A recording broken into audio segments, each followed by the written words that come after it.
body shapes, features, moving like fashion trends.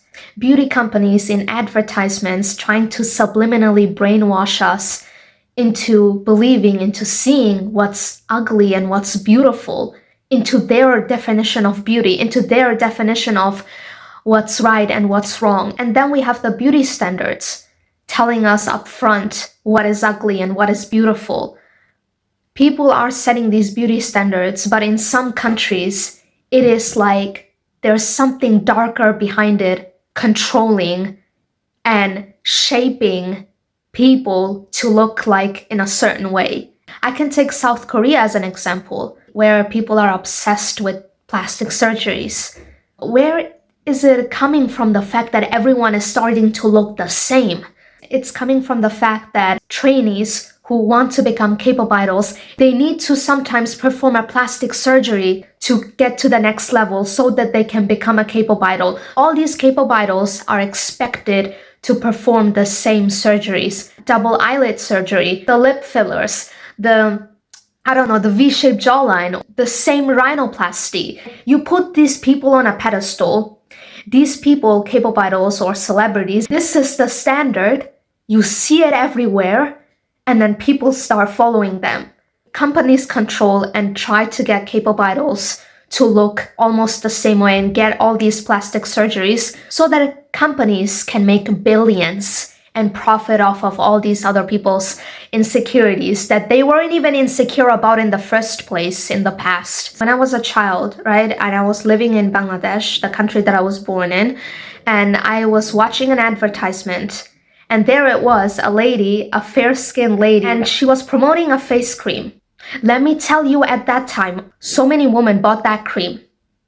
And you know what happened? Nothing changed. Because in Bangladesh, we have this thing where even when I was a child, this is another thing, and I heard someone say, oh, she's so beautiful, she's so fair-skinned. That's literally what I've heard. Fair-skinned people are associated with being beautiful, whereas brown-skinned to dark brown-skinned people are considered average or downright ugly. And I just don't have a nicer way of saying this. It's just what it is. And I know it's really messed up, just like in India and also in Pakistan. Then there's people who literally want to get tanner and want to have a brown skin. And then there's people who literally want to get fair skin. Then we have, oh my gosh, like, oh no, your should look bigger in this country, or your whole body should look as skinny as fuck. If you're above 5 or 10 kgs from the ideal standard of weight, then you are fat. Or, oh my gosh, your should look this big in this country. Is it based on the beauty standard in America, or based on the beauty standard in Korea? Then it's like all skinny. Then all of a sudden the BBL from America goes out the window because people in South Korea have different beauty standard than in America. It's like, bro, I mean, when are you going to stop treating body shapes and features like fashion trends? Let me continue talking about the BBL trend, where everyone got BBLs and now BBLs are fading. And remember, everyone obsessed with the skinny thick body shape. Everyone wanted that figure, and now in 2025, that's fading away. All these celebrities now are taking out their BBLs or their fillers. People getting the same eyelid surgery and feeling like their eye shape that they were born with is not beautiful. That is messed up. Also sad and also weird. The fact that people are getting the same eyelid surgeries and people are getting the same rhinoplasty to make their nose look like the same as everyone else. This is my problem. The vast majority of the people are now brainwashed because of that. If someone feels insecure about their nose, they can get a plastic surgery, and if it helps you feel confident, then I'm all happy for you. But the fact that plastic surgery now is accessible to teens in Japan or in South Korea, that they get plastic surgery in middle school or even in 10th grade or even as a 14-year-old, as a 15-year-old, that is effed up. That is literally effed up. When you are a teenager, your features are still developing. When you are a teenager, you go through a lot, hormonally speaking. So yes, you might feel insecure. That is most likely to happen to you. Teenagers nowadays think that the fix to our insecurities is getting plastic surgeries, and that is the messed up thing. I live in Germany, and when I was 14 years old or 15 years old and I felt insecure about my face, I never thought about plastic surgery. But in South Korea, 12-year-olds talk about losing weight. 14-year-olds literally get a plastic surgery during their summer vacation. I'm so glad that now that I learned to love myself, I literally would never get plastic surgery for any of my features. I don't need any. I have learned to love myself, and when you learn to love yourself, you unlearn a lot of things, and you learn a lot of things that benefits you. Just because vast majority of the people are doing something doesn't mean it's always right. Doesn't mean that you should do that. Those people got also very negatively influenced by the plastic surgery addicted society and the beauty standards. Do you literally see how effed up this whole beauty standards, body shapes moving like fashion trends, features moving like fashion trends has become? So I'm not going to change my opinion for anyone else. This is how I feel.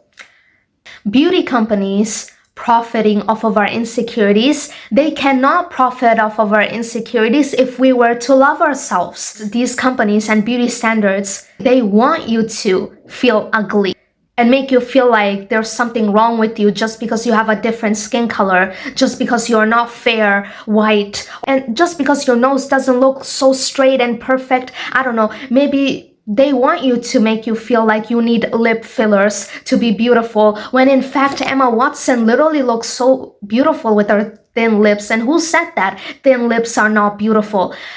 Literally nobody. You see, that's the whole point. Nobody said that thin lips are not beautiful. But just because we saw celebrities and then K-pop idols, so we saw these people get plastic surgeries and fillers, and that became the beauty standard. You have let other people define what's beautiful. What is your own definition of beauty? What do you find beautiful? It has gotten to the point that we see the same things everywhere. Now that we don't even know how we really truly think and feel and what we want and how we define beauty in our own eyes, because we see the beauty standards all the time everywhere. So we think, oh, that is beautiful. That must be what beautiful is. Stepping back, removing distractions, I don't know, going out in nature to unlearn all of the messed up things that you have learned from consuming all these contents, or from, I don't know, watching too many K-pop idols go through extreme diets that are actually not good and healthy, and you feel like you need to lose weight as well, just like them.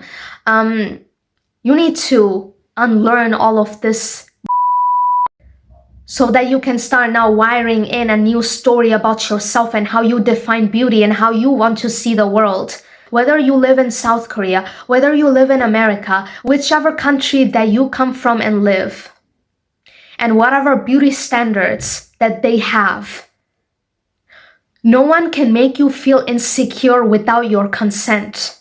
Hey guys, editing Lamisha here. So I just realized that I misquoted the quote. The correct version of the quote is, no one can make you feel inferior without your consent. Imagine people waking up one day and saying, I really like my nose.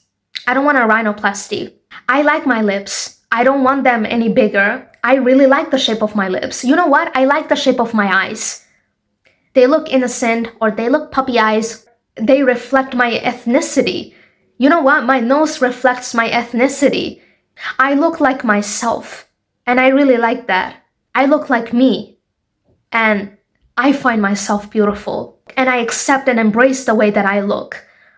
Imagine people waking up one day and deciding, I actually really like and love my body shape, my features. I don't want an hourglass body shape. No. I don't want an hourglass body shape. I like and embrace and own my body shape. You know what? No, I don't want a BBL. BBL who? BBL what? You know what? No, I actually don't need a skinny ass waist like a corset. You know what? No, I don't want to fit into a standard where being above 5 kg from a certain weight is considered fat. I don't give a F. Yeah, self-love is saying, I don't care if you consider a feature of mine that's not beautiful according to the beauty standard, but I am beautiful for me. And I live for myself. And I get to define what's beautiful. Not some media, some beauty companies, or the beauty standards. I get to define that for myself. And I get to decide how I want to feel about myself. I find myself beautiful. And that's all that matters to me because I live for myself. I didn't came here on this planet Earth to be miserable about the fact that I don't fit into a beauty standard. I don't live for other people. I don't live to please other people. I don't live to change the way that I look just so that I can fit into a beauty standard. I don't live just so that I could go around and look like everyone else, because majority of the people consider this feature or this body shape as the most beautiful. I don't live for other people's definition of beauty. I live for myself to define what's beautiful for me, not for society's definition of beauty. And if I find myself beautiful and my face and my features and my body shape, then that's all that matters to me. And that's you rebelling against beauty standards and unrealistic, toxic ideas and rules that tells you that you should feel insecure about yourself. I wish that self-love wasn't an act of rebellion in today's society, but it is, unfortunately. So editing Lamisha here, I just forgot to mention something, which is that, but I wish that we lived in a society where it wasn't an act of rebellion. It was just a natural state that we all embrace our own unique beauty, that we all embraced our unique lip shape, our nose shape, our unique eyes that reflect our ethnicity or certain features or our body shape, instead of trying to get plastic surgeries to look like everybody else. Beauty standards are not gonna go anywhere. Features and body shapes are going to come and go like fashion trends. And it's your job now to stop hating yourself, to stop letting these beauty standards impact you in a negative way, and to start loving yourself. It's time to take responsibility into your own hands and define what you find beautiful and to start loving yourself.